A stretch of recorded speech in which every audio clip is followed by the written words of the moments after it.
అంటూ ఉంటుంది. లేదంటే బాలు ప్రతిరోజు ఇలా అవమానిస్తూనే ఉంటాడు. ఏదో ఒకటి నేనే చెయ్యాలి అని చెప్పి శృతి కూడా ఆలోచించుకుంటూ పడుకుని పోతుంది.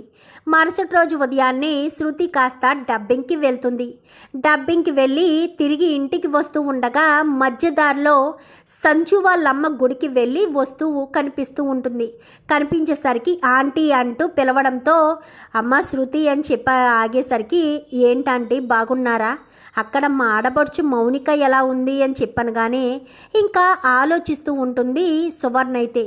ఏంటంటే అంతలా ఆలోచిస్తున్నారు అంటే అక్కడ మౌనిక పరిస్థితి బాగోలేదా, సంజు టార్చర్ పెడుతున్నాడా, సంజు అలాంటి వాడని మీకు తెలుసు కదా ఆంటీ, తెలిసి ఒక ఆడపిల్ల జీవితం నాశనం అయిపోతుంటే చూస్తూ ఊరుకున్నారా, ముందు నేను పెళ్లి చూపులకు వచ్చినప్పుడు నాకు ఏమీ చెప్పలేదు, పాపం మౌనిక ఎంతో ఇన్నోసెంటు, అలాంటి మౌనికను కూడా కావాలని మీరు మీ కుటుంబంలోకి తీసుకువెళ్ళారు కదా ఆంటీ, ఒక ఆడదానిగా మరొక ఆడపిల్ల జీవితం నాశనం అయిపోతుంటే మీరు ఏమీ చూడనట్టు వదిలేశారు కదా ఆంటీ, పాపం ఆ విషయం వాళ్ళ ఇంట్లో చెప్పుంటే వాళ్ళ పెళ్ళి చేసేవారు కాదు కదా ఆంటీ అని చెప్పాను. కానీ చెప్పలేకపోయానమ్మా, చెప్పే పరిస్థితి నాకు లేకుండా పోయింది, ఏం చేయమంటావు, అక్కడ మౌనిక పరిస్థితి అస్సలు బాగోలేదు, సంజు శాడిస్టోడని నీకు తెలుసు కదా, వాడు ప్రతిరోజు ఏదో ఒకటి అంటూ టార్చర్ పెడుతూనే ఉన్నాడు, పాపం మౌనిక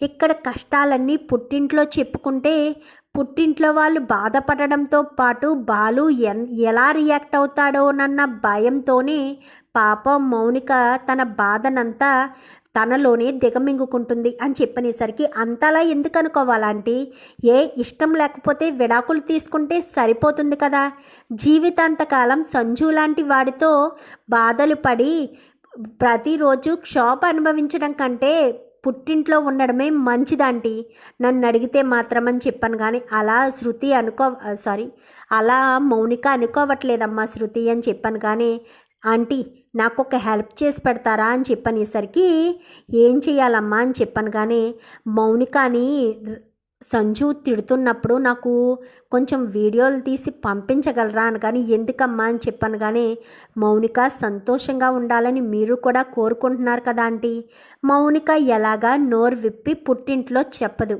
పోనీ మన సహాయంతో అయినా సరే ఆ సంజు టార్చర్ నుంచి మౌనికాని కాపాడుకోగలుగుతాం కదా ఆంటీ, ఒక్కసారి ఆలోచించండి అని చెప్పనేసరికి అది పెద్ద రిస్క్ కదమ్మా అని చెప్పాను. కానీ రిస్క్ అయినా మౌనిక జీవితాన్ని కాపాడాలి అని మీరు అనుకుంటే ఖచ్చితంగా హెల్ప్ చేస్తారంటీ, ప్లీజ్ ఆంటీ అంటూ ఇంకా శృతి బ్రతిమాలేసరికి సరేనమ్మా నీ కోసం చేస్తాననగానే ఆంటీ ఒక్క నిమిషం అంటూ చిన్న కెమెరానైతే ఇస్తుంది. ఆ చిన్న కెమెరా ఎవరికి కనిపించదు, చిన్న పెన్నులో ఉంటుంది చిన్న కెమెరా. ఆ కెమెరా ఇచ్చి ఆంటీ ఈ కెమెరాని సంచుకి ఫేస్ కనిపించేటట్టు చుట్టూ కవర్ అయ్యేటట్టు కొంచెం దూరంగా పెన్నులో పెట్టి ఇస్తున్నాను, ఇది కొంచెం దూరంగా పెట్టండి, చుట్టుపక్కల ఏం జరుగుతున్నా కానీ క్యాప్చర్ అవుతుంది, మొత్తం తెలుస్తుంది అని చెప్పాను. కానీ సరేనమ్మా అని చెప్పి ఇంకా పెన్ కెమెరాని కాస్త తీసుకుంటుంది.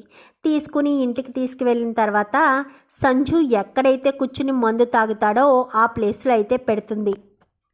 పెట్టేసరికి ఇంకా ఇంటికి వెళ్ళడంతో ఒక్కదానివి గుడికి వెళ్ళావే, ఎవరినైనా కలిసి వస్తున్నావా అంటూ మాట్లాడేసరికి ఏం మాట్లాడాలి రవి, అమ్మ నానాల్సిన మాటలేనా అని చెప్పాను. కానీ ఏమో ఎవరికి తెలుసు అని చెప్పి ఇంకా సంజు అనేసరికి నోరు ముయ్యిరా అని చెప్పాను. కానీ అదెక్కడుంది అని చెప్పాను. కానీ గదిలో ఉండుంటుంది అనేసరికి దాన్ని రమ్మని బయటికి అనగానే బయటికి పిలిచి ఆ పెన్నుని తీసుకొచ్చిన పెన్ను కాస్త సంచు కనిపించేటట్టుగా దూరంగా పెడుతుంది. పెట్టి శృతికి ఫోన్ చేస్తుంది వంటగదిలోకి వెళ్ళి. సరే ఆంటీ అని చెప్పి వెంటనే శృతి ల్యాప్టాప్ ఓపెన్ చేసి ఆ కెమెరాని ఆన్ చేసేసరికి ఇటు సంజు ఇటు అప్పుడే అక్కడికి వచ్చిన మౌనిక ఇద్దరు కూడా కనిపిస్తూ ఉంటారు. ఏంటే మంచింగ్ ఎవరు వేస్తారనుకున్నావు, నీ బాబు వచ్చేస్తాడా లేక మీ అన్న వచ్చేస్తాడా అంటూ లేచి చెంప చెల్లు మనిపిస్తాడు. నేనే తెస్తానండి అనుకుంటూ వంటగదిలోకి వెళ్ళి అది చేసి తీసుకొచ్చేసరికి ఏంటండి పట్టపగటాలు తాగుతున్నారు అని చెప్పాను. కానీ నీ పర్మిషన్ తీసుకుని తాగమంటావా లేక మీ అన్నగాడి పర్మిషన్ తీసుకుని తాగమంటావా? అసలు నిన్ను పెళ్లి చేసుకున్నది ఎందుకు? నీతో సంతోషంగా జీవితాన్ని పంచుకోవడానికి అనుకుంటున్నావా? టార్చర్ పెట్టడం కోసం. నేను కొడుతుంటే భరిస్తూ ఊరుకుంటున్నావు కదా, ఎన్ని రోజులు భరిస్తావో చూస్తాను. నువ్వు మీ అన్నయ్యకి చెప్పాలి కదా నువ్వు ఇంతలా ఇక్కడ టార్చర్ పడుతున్నావని. ప్రతి క్షణం నీకు నరకం చూపిస్తానే. మీ అమ్మకి డబ్బు ఎరవేసి నిన్ను పెళ్లి చేసుకుని తీసుకొచ్చి ఇంట్లో పాడేశాను. మీ అమ్మ గుడ్డిగా మాకు డబ్బు ఉందని చూసుకుంది తప్ప మా కుటుంబం ఎలాంటిదో అని ఎంక్వైరీ కూడా చేసుకోలేదు. మీ అమ్మకు డబ్బు అంటే అంత పిచ్చేంటో, అది ఒకందుకు మంచిదేలే. అలా జరగడం వల్లే కదా నువ్వు ఇంట్లో ఉండగలుగుతున్నావు, నీతో నేను ఆడుకోగలుగుతున్నాను అంటూ మాట్లాడేసరికి అదంతా కూడా రికార్డ్ అవుతుంది. ఇంకా సాయంత్రం బాలు అందరూ కూడా వచ్చేస్తారు. బాలు నార్మల్గానే వస్తాడు. ఎందుకంటే మీనా ఇటు సత్యం బాలుకి అర్థమయ్యేటట్టు చెప్పేసరికి అందరూ కూడా వచ్చిన తర్వాత మీ అందరితో నేను ఒక విషయం చెప్పాలి అంటూ శృతి అనేసరికి ఏ విషయం చెప్పాలి అని చెప్పాను. కానీ ఒక్కసారి ఈ వీడియో చూస్తే అందరికీ తెలుస్తుందని ల్యాప్టాప్ ఓపెన్ చేసి ఆ వీడియోని కాస్త ప్లే చేసేసరికి ఒక్కసారిగా అందరూ కూడా షాక్ అయిపోతారు. ఏంటమ్మా ఇది శృతి అని చెప్పాను. కానీ అక్కడ మౌనిక ఎలా కష్టాలు పడుతుందనేది తెలుసుకోవాలి కదా ఆంటీ. మేము ఎంత చెప్తున్నా, బాలుగారు ఎంత చెప్తున్నా మీరు వినిపించుకోకుండా మౌనికాని ఆ సంజుగాడికి ఇచ్చి పెళ్లి చేసేశారు కదా. అది చూస్తే మీకే అర్థమవుతుందని వీడియో మొత్తం ప్లే చేసేసరికి ఒక్కసారిగా అందరూ కూడా షాక్ అయిపోతారు.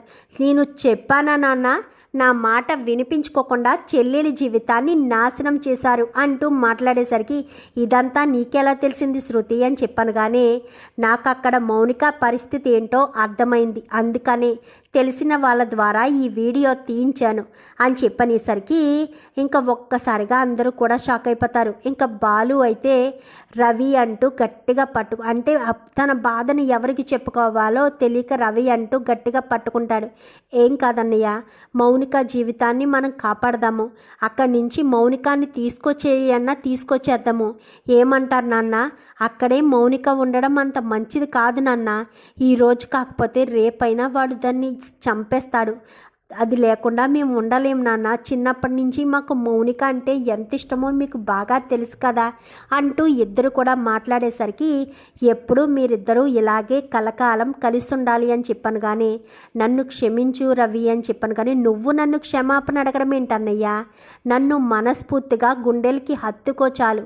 జీవితాంతం నీ గుండెల దగ్గరే హాయిగా ఉండిపోతాను. నన్ను క్షమించన్నయ్యా. ఇలాంటి తప్పు, నిన్ను బాధపెట్టి నాన్నను బాధపెట్టే తప్పు ఇంకెప్పుడు చేయనన్నయ్యా అంటూ ఇంకా రవి క్షమాపణ చెప్పేసరికి బాలు కాస్త రవి క్షమాపణని స్వీకరిస్తాడు. ఎందుకంటే శృతి ఈ వీడియో తీసుకురావడం వల్లే కదా ప్రభావతి వాళ్ళంతా కూడా మౌనిక గురించి తెలుసుకోగలుగుతారు. పైగా బాలు కూడా మౌనిక అక్కడ బాగుందని అనుకుంటాడు. కానీ మౌనికకు అక్కడ బాలేదన్న విషయం కూడా తెలిసింది కదా. ఇంకా శృతి లోపలికి వెళ్ళబోతూ ఉండగా డబ్బుడమ్మా అంటూ పిలిచేసరికి వెనక్కి తిరిగి ఆగుతుంది. నిన్ను ఎప్పుడైనా బాధ పెట్టుంటే నన్ను క్షమించు అంటూ బాలు అనేసరికి ఒక్కసారిగా శృతి షాక్ అయిపోతుంది. బాలు నాకు థ్యాంక్స్ చెప్పాడా అనుకుంటూ చాలా సంబరపడిపోతుంది. ఇంకా ఈ రకంగా మౌనిక గురించి, సంజు నిజస్వరూపం గురించి బయట శృతి పెట్టడంతో ఇంకా ఇంట్లో వాళ్ళంతా కూడా మౌనికని ఏం చేయాలి, అక్కడి నుంచి తీసుకొచ్చేయాలా అని ఆలోచిస్తూ ఉంటారు. మరో పక్క ఇంకా రవిని బాలు క్షమించినందుకు శృతి రవి చాలా సంతోషపడతారు.